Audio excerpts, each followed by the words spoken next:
my key takeaways and initial actions are: make a start in property. You are the captain of your own life. By being a captain, you have the ability to build the environment and construct the environment around you. And that environment, a vehicle to construct that, is absolutely through property. Welcome to Get Invested on the Property Hub podcast channel, the leading weekly show to help you unlock your full self, health and wealth potential. I'm your host, Bushy Martin, and each week I go deep with the best investors, experts, leaders and founders to find out what it takes to break free from the grind, discover freedom and live by design. Subscribe now and join me and get invested in the life you really want. Let's get started. Hi, freedom fighters. Today we continue our great conversation with Dr. Simone Boer, who took us through the ins and outs of our own personal property investment journey in the last episode. And this week, we deep dive into areas that are going to make or break the sustainability of your success. And yes, you guessed it, it revolves around mindset and transformational change, which are subjects that far too few investors, or in fact anyone, spends much time reflecting on or doing the hard and constant work necessary on ourselves to overcome our deeply entrenched bad habits and ways of thinking and acting that we're often not even aware of. Because, as Mahatma Gandhi famously once said, if you want to change the world, start with yourself. So this week, Dr. Simone's going to delve into the world of neuroscience to uncover the mistakes that most of us make when it comes to our mindset, beliefs, outlook, attitudes, and expectations. She shows you how to liberate yourself from your fears, negative self-talk, past traumas, and subconscious habits so that you can make lasting changes and embrace a life of limitless possibility.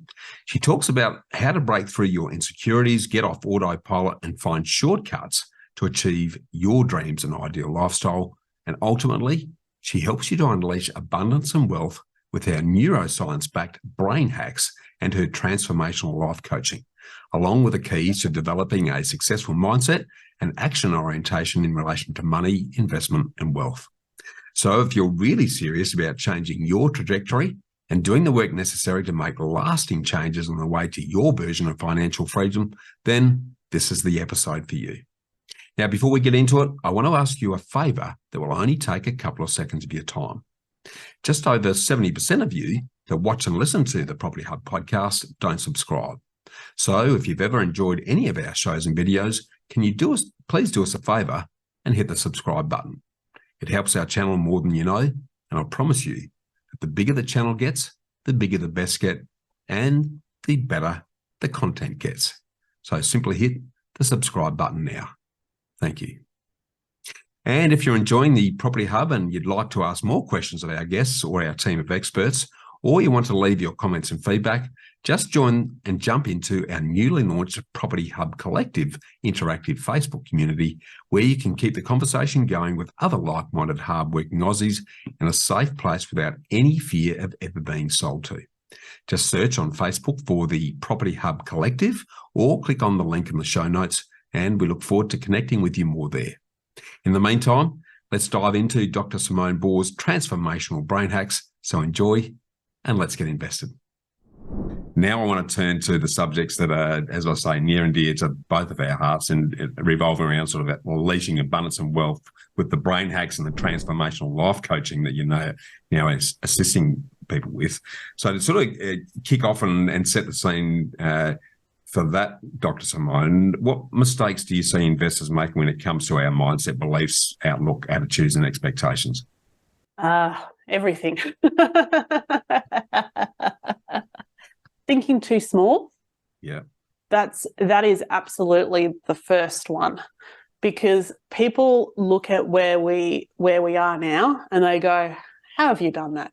How is it that you're working in an area that you love in your life?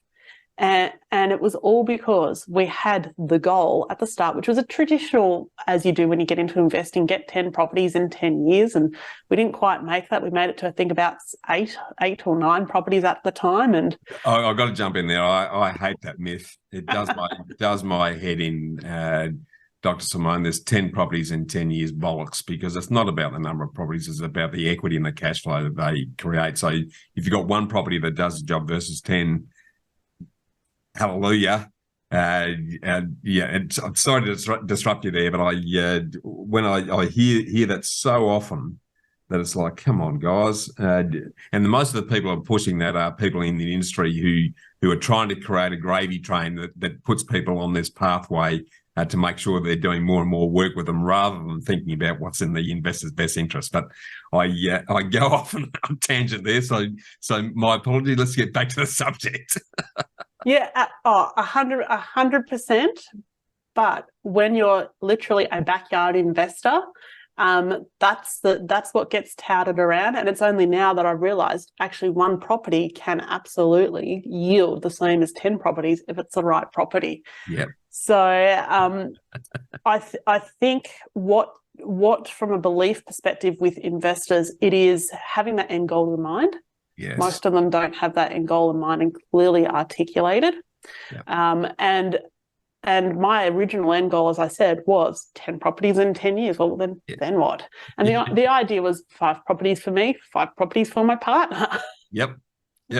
Makes sense. We won't split it down the middle in case, anything ever happened, or, 5 properties would fund my income and 5 would fund his, and all of that. And so it is really around having that end goal in mind. Yep. And understanding what that actually means. Because when it actually happens, in terms of when we paid off this particular property, and we have made a choice not to debt recycle or anything of this property. Yep. We've made that has been our choice. We could go a lot harder in property, but we've made the choice not to. We've built the capital up in all of our investment properties now. But it's having that end goal in mind. And actually being able to dream big. Yeah. And most people don't have that dream big. I agree. The first question we ask people when we catch up with them, Dr. Simone, is, what's your ideal lifestyle look like? And they say, well, what's that got to do with property? And I say, everything. Because if you're not clear on where you're wanting to get to, you're not going to know what you should be doing in property, what strategy to adopt, and how it's going to get you there. So thinking big right from the get-go, I think, is really important, because it's magnetic in terms of making sure you're going to call over broken glass to make that happen. But it also guides you like a compass, because that means every decision you're making day to day is based on, well, is that taking me closer to that goal or further away? And subtly, it's almost creating a GPS that's going to help you get closer to your direction. So I think that's absolutely brilliant. Absolutely. And if people have trouble connecting with that, what I often say to people is, what does your life look like when you retire? Yeah. And that's something that seems to be a bit more tangible to people as well. Yeah, good point. What do you want your life to look like when you retire? And me in retirement was to do what I love, which was coaching. Yeah. And being able to help people and educate people on what their lives could look like, and really unlock their dreams. I absolutely love that. I want to jump into something that, because in a lot of the reading, you talk about the brain hacks. Yes. And so let's start by talking about what are neuroscience-backed brain hacks, and then we'll go into how we can actually use them to actually develop strategies that are going to break through our limitations and unleash our potential. Absolutely. So as I started at the start of this podcast recording, I spoke a little bit about the architecture of the brain, in terms of it gets built and it gets formed from really young age. And that really young age is our childhood, when all of the activity of the connections are being made and the neuronal pathways are being made in our brains. And that is through the linking of the neurons and the pruning of other pathways as well. So we pretty much form this architecture in our brain at that really young age, and it stays with us through life. And part of the reason for that is the brain is one of the heaviest or largest energy consumers of the body. Yeah. It's like 2% of our body weight. However, it consumes 20% of our energy requirements. And so in order to function optimally for our brain, it creates shortcuts. And the shortcuts are through literally those well-worn, well-trotted neuronal pathways that we have built from our childhood. So knowing that about our brain and how it works, think of it now, we're an adult now, and we're literally driving along, or our brains are driving along from architecture that was built back as a child. Now, I don't know about you, Bushy, but I look at that and go, that's a bit dangerous. Very dangerous, because the thing that I've been doing a fair bit of work on this personally to try and break through some bad habits. And what I've come to realise, Dr. Simone, is that in our formative years, when all of this, all the roadways have basically been built in our brain, to use that analogy, everything's our fault. We're the center of our own universe at that point in time. So things that might seem almost irrelevant and not having any impact now, at that point in time, when we were building the roadways, they were all encompassing, and it's all about me because I'm the center of the universe. And what have I done that's caused this? So we're self-blaming ourselves right from an early age. It can really embed and become from tracks to freeways. That then make it very difficult to break through that down the track. Am I reading that appropriately? 100%. We have no perception of others at that young age, and it's all about us. So therefore, for example, if where I grew up, where my parents divorced, that was actually my fault. Yeah. And that being my fault, as I so-called perceived, you take that blame throughout your whole life. And it's too much as a child to actually think, hang on, this isn't about me. Actually, my parents are flawed and their relationship has been flawed. That is actually too devastating as a child to think and perceive that others around you are flawed, so therefore it must be me. Yep. And by having that perception, if I had the perception that my parents were flawed and their relationship was flawed, well, actually, why was I brought into the world? And you can see that would then set off a chain of events that is a really dark place for a child. So our brains protect us in those formative years by putting the blame on ourselves. And through these different interactions and challenges, kids who are bullied at a young age, they would actually blame themselves and never the perpetrator of the bullying. To go, hang on, they've come from a broken home, and that broken home has resulted in them not living a life of love and so that they are projecting it onto the child. Yeah. It's a protection mechanism all on them. Of course. So when I talk about these brain hacks, they're really simple, and it's so simple. They are tools, activities, or questions that are designed to cut through into your subconscious and to enable you to have a new perception, a new insight, stop the well-worn path that you have trotted along for the last 10, 20, 30, 40 years and start to create a new perception, new insight, and create a new path as well. And I liken it to dissolving, because through the question and through the insight, you've dissolved parts of your own belief. And I like to talk about it dissolving, because I know everyone has some form of trauma and has had some form of trauma through all of their formative years. And that is purely because of the architecture of the brain and how it has been built, that we all blame ourselves for whatever has happened to us.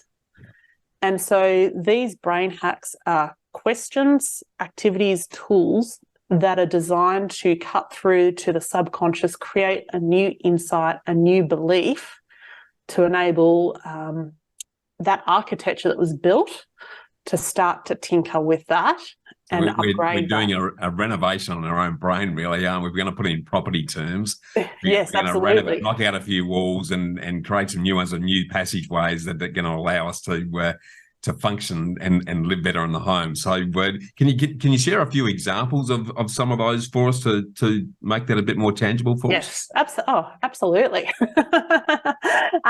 One of the things is, and I'll give a little insight here about the brain functioning, and hopefully that for listeners, this will enable them to start to question themselves.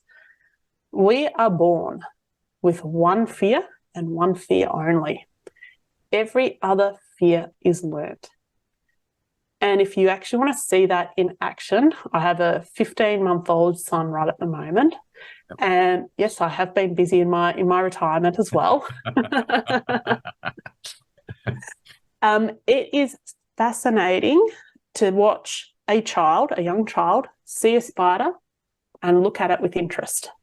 Pick it up and play with it and look at it. And what happens over time, due to parents, others, seeing them play with the child, with the spider, go, "Oh, don't do that." And go, "Oh, I'm scared of spiders," or "Oh, they're dangerous." Yep. That new belief around spiders starts to form. Now, this happens through single interactions or a multitude of interactions around us as we grow up. It probably depends on the emotional intensity that someone else responds to that then imprints on us, I'm imagining, is it? 100%. So me being very aware of this with my daughter, who's now 6 years old, was always incredibly calm when spiders were around. Yeah. Very calm. However, she has an insane fear of spiders, and that's come in from her grandmother. There you go. What's the one thing that the one fear we are born with, apart from probably dying and being safe? My brain's going, I need the answer to that question. What is it? and that's particularly now why I've put this in, because this is actually a brain hack, me telling you about that we're only born with one fear. And this is just how easy brain hacks actually occur, that people are going, hang on a sec. Every single fear has been made up, is a made-up construct based on my environment. So by me saying that, I'm hoping now, and you're doing exactly what you meant to, Bushy, starting to question all of your fears. Yeah.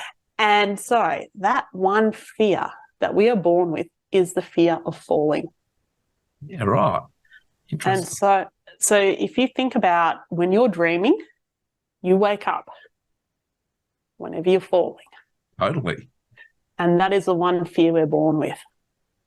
And why is that? I've got a curious brain. Why do we have the fear of falling? I think it has it has something to do with our vestibular system. Yep. And obviously that that inability to understand where we are in space and time type of thing. So that's the only fear. And people go, but surely there's others. Like I've seen we have an automatic reaction to loud noises, but that's not a fear.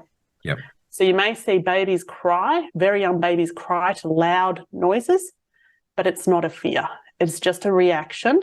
It can turn into a fear, but it's just a reaction. But the one fear that we are all born with is the fear of falling. So every other fear that you have has been made up through the construct of your environment and your experiences. And so the brain hack, as an example, is by me putting out some information like that, which has now got you thinking about, hang on a sec, what are all my fears? Yep. And so I will then get people to write down all of their fears. And that in itself is a brain hack, when they go, now that I've seen it all written down, you know what? I'm not sure if I'm so afraid of that anymore. I love that. That's a really good place to start testing the edges on what we assume are embedded. Well, they are beliefs to a degree, because that's what we've allowed them to become. How can we smash through those, though? The awareness is obviously step number one. It's like, oh, okay, well, this isn't a real fear.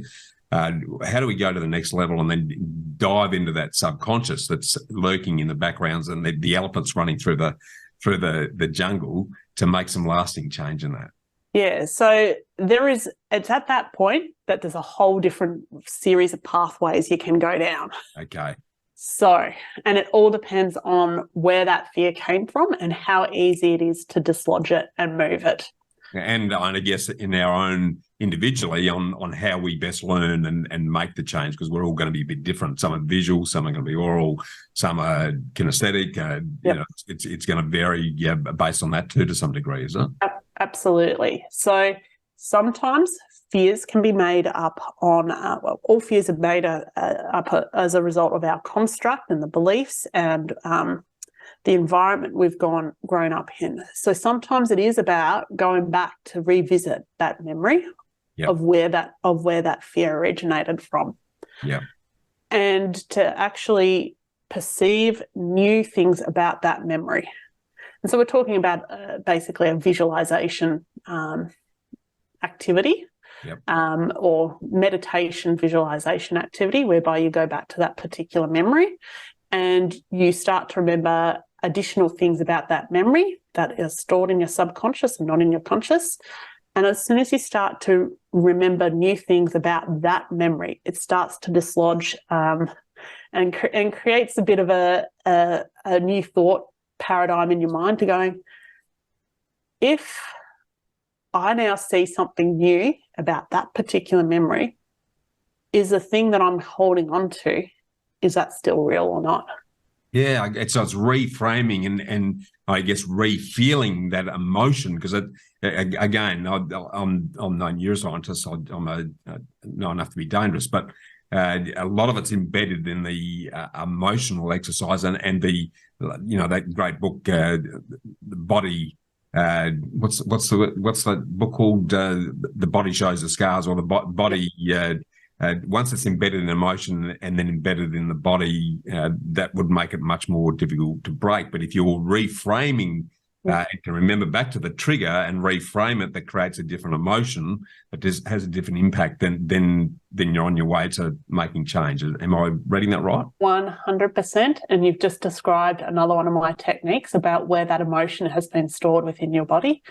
And there's a technique to release that emotion, and therefore as you release that emotion, it reframes and reconnects new neuronal pathways, because our whole body is saturated in neurons, because we have nerve cells that go all the way to our skin, allows us to feel and perceive everything across our whole body. So it does absolutely get stored in our body through the nerve pathways or the neuronal pathways that are in our body. So You've just described another one of the techniques there, Bushy, without realising that you had. Like I say, I'm enough to be dangerous, but very interested in the topic, because I know how fundamental all of this is to making the sorts of changes and therefore achieving the sorts of results we want to in our life, because it doesn't matter how much our frontal lobe goes, yep, I know this is an issue, I'm going to do this and I'm going to achieve that. If the old elephant's sitting back there going, in no way, Jose, I'm going in the other direction, then until we educate the elephant, the rider's got no chance. 100%. And it's interesting. Some people will come to me going, I need to change my career. And the first thing that I do is I say, I want you to write out 50 things of what you love doing. And so they go, what's that got to do with career? But little do they know is that does move towards them through changing career, but they need to do the work first up. And the work first up is really about getting to know themselves, who they are, what they're passionate about, what their purpose is. And purpose is nothing more than defining it as something that you're interested in that will move you and drive you. Yeah. And that usually comes out of passions. Yeah. And so we do the work up at the front to understand all of these components about yourself And then naturally, what happens within 2-3 months, all of a sudden, I see them starting to work on their resumes, starting to update their LinkedIn profiles, starting to apply for jobs, but they're much clearer in mind around the type of career that they want to do, because they do the work up the front without realizing that these hacks and techniques are moving them to a career that's much more in line with them. Love it. Now, I know you've got about more than 100 of these brain hacks that you can bring to the table, so it's a big toolkit. If we sort of bring it back to the sort of investment, money and wealth arena for a second, given most of the audience have tuned into that, what are the keys to developing a successful mindset and action orientation around those subjects? Can you give us a few thoughts on that? Oh, many. Have a goal, and with that goal, create a vision. That vision can be done in a variety of ways. It can be a written out vision. It can be a visual vision. It can be a vision with pictures. And it's about having the dedication and the practice to go and revisit that vision, to update it, to upgrade it. And one of the things that I instigated as I was sitting in the lounge room back in March 2021, or 2021, at home from work, first couple of days at home from work, and I went, what do I actually want with my life? And one of the things that I wrote out at that time was, by the age I reach 40, I'll have all of my houses paid off. So I had the goal, I held it loose, I didn't have the path, but I knew that would happen. How it happened was, by the age of 40, I certainly had, at the time, all of the houses paid off. I had no idea that it would be because I would sell half of my portfolio. So it's about having that goal, but holding the path loose. And it's about really understanding your mindset.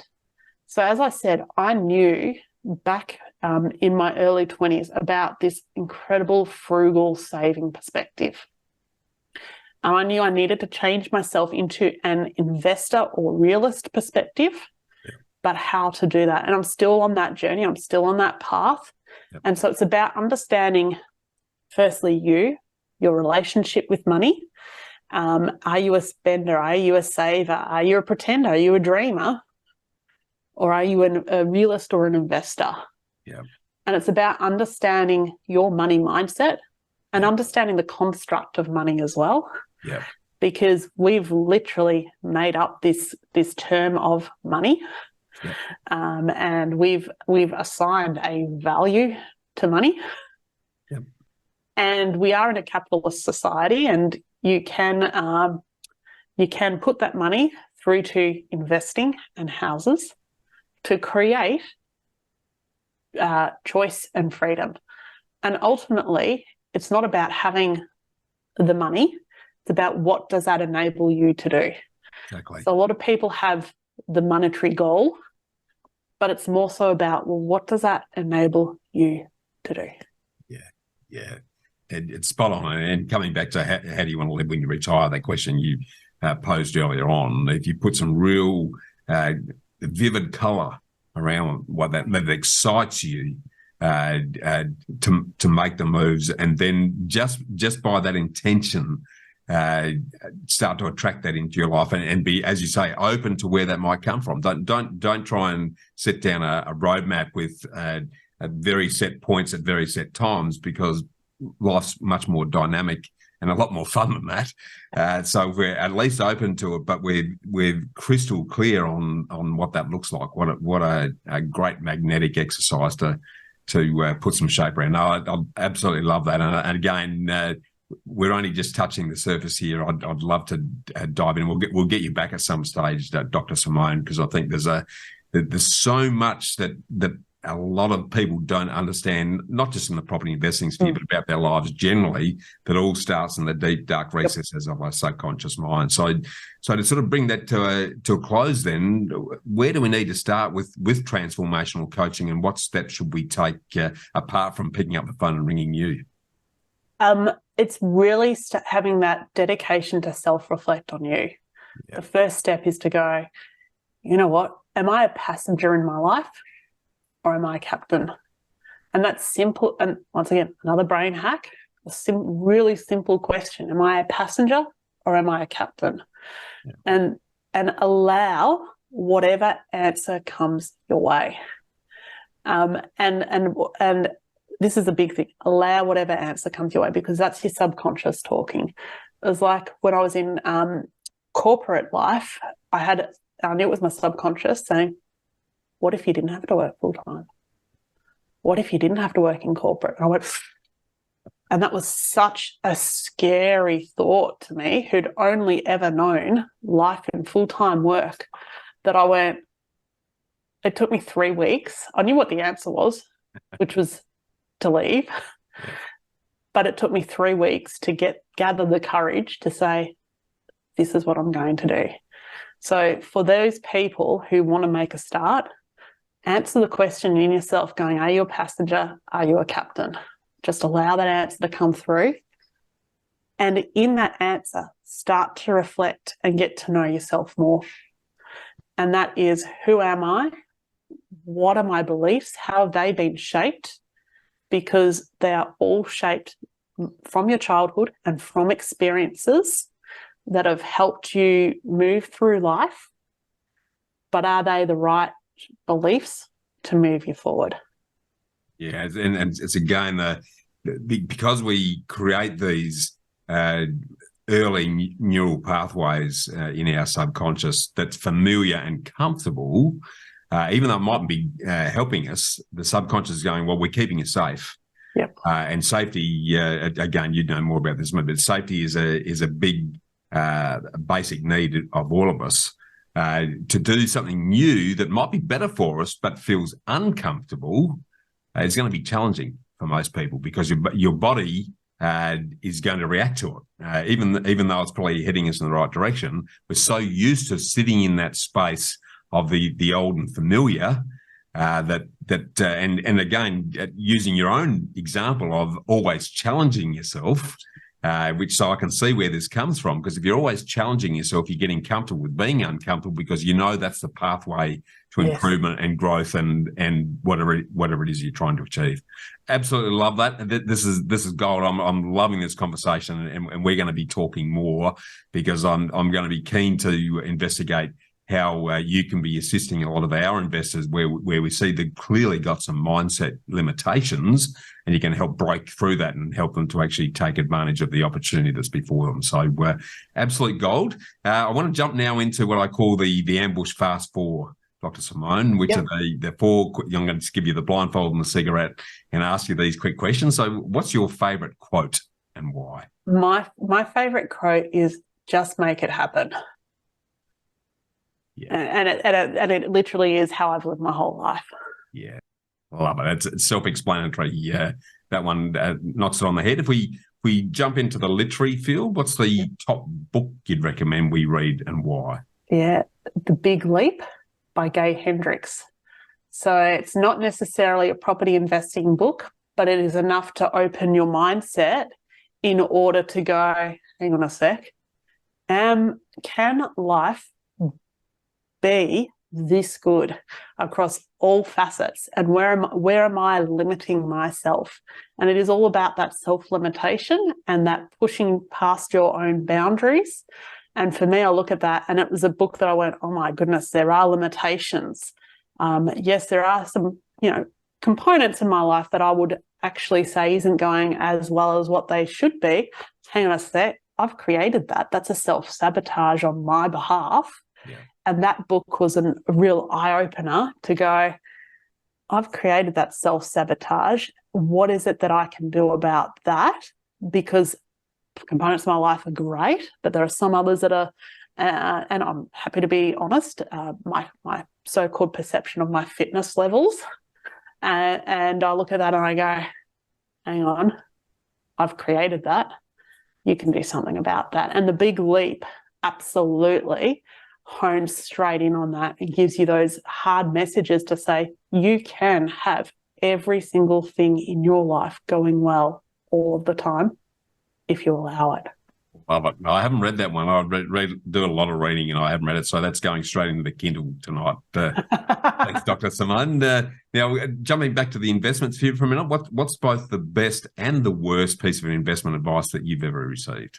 Yeah, it is property. So the worst, I'll go to the worst first. Yeah. Property will double every 10 years. Yep. Yeah, that is the worst. I agree. It goes hand in hand with 10 properties in 10 years. 100%. I look at that and I just go, that if it's enough to get you into property investing, allow it to be that, but that's it. Do not ride off the coattails of that. Allow it to get you into investing, but that's it. So that's the worst piece of investing advice. Yeah. The best piece of investing advice is really start off with a small loan. You'll carry a small loan throughout your property life cycle. Yeah, and you're living proof of exactly that. And I agree with your philosophy around putting a firewall and a moat around the home, because part of our sense of safety and security is to have a roof over our heads that no one can touch. And if you're using your investment vehicle, and it's, if you'd structure this well, as you would well know, you can use the portfolio to get you in a freehold position on the family home years earlier than what you otherwise would, just as you've done. So I think that's absolute gold. Coming back to the mindset and putting it in a mindset perspective then, to finish off the Ambush series, what's a personal habit or a rewarding ritual or daily discipline that you've employed that's contributed most to your investment success? Yeah, it's time to myself. Yeah. And the reason for that is I'm a busy mother of not one, but two very young people who require demand a lot of energy and attention. Even when you're in the toilet, they still require that. There is no, as much as I shut the door, they open the door. And so the daily habit is to be able to carve out that time to myself. And that time to myself is through a cup of tea. And there's a lot of ceremony and ritual around tea. And that allows me to sit back and be able to reflect and go, what have I achieved today? What impact have I had today?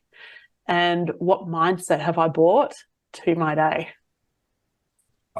Love it. Again, some people do meditation, others will do yoga, some will do active meditation in their exercise, but making that time just for you to give you a chance to reflect and just tune out from the world. Everyone's busy these days, and a lot of people use the busy badge as a pride of honor. Good luck to them. But building that space in for you and you alone, can't put a price on it. 100% agree. So to summarize our great conversation today then, Simone, to pull this all together, what are your key takeaways and initial actions that aspiring investors need to take? Yeah, perfect. So my key takeaways and initial actions are: make a start in property. You are the captain of your own life. And by being a captain, start acting like a captain. If you're a passenger, start working out how to become a captain. And by being a captain, you have the ability to build the environment and construct the environment around you. And that environment, a vehicle to construct that is absolutely through property. And investigate, enjoy the journey.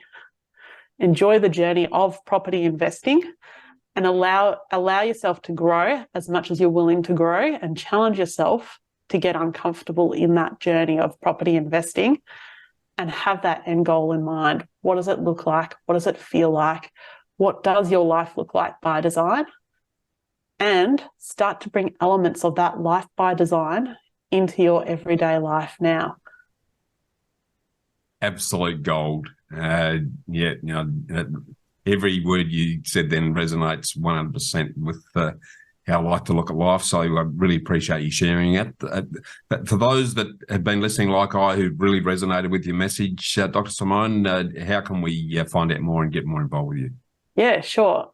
Welcome to jump on any of my social media handles. You'll find me by looking up Dr. Simone Boer on any of the traditional social medias and the newer age ones of Instagram, but Facebook and LinkedIn. You'll find me through there. So connect to me through there. Also, you're welcome to jump onto my website, www.afreshapproach.com.au. There is an extra little hidden page if you're interested, and you can do a /dream life. And that's a little additional added extra with a little bit of additional training on that particular page. That also gets you thinking a bit more about, well, hang on, am I the captain or am I the passenger? Oh, so that's /dream life on the end of your website, which is afreshapproach.com.au. That's correct, yes. So we'll make sure we've got that in the show notes. The other thing that you've very generously and kindly offered as a special for Get Invested listeners, for those who want to change their life, you've produced a 15-minute visualization recording that's going to help us to unblock parts of our subconscious so that we can actually fulfill our potential. Yep. Now, if people are interested in getting that, as you'll be getting an email from me on this too, by the way. Awesome. Simone, just email at info@afreshapproach.com.au or jump on your website and send your message. Again, that website, www.afreshapproach.com.au. So, look, it's been an awesome conversation. It feels like 5 minutes, but I'm sure it's gone a lot longer. I'm very keen to keep the conversation going. So thanks for being so generous with your time, and let's make sure that we continue to spread the word. Wonderful. Thank you so much, Bushy, and thank you everyone for listening. Thanks for tuning in to Get Invested on the Property Hub podcast channel, your home for property investment insights and inspiration.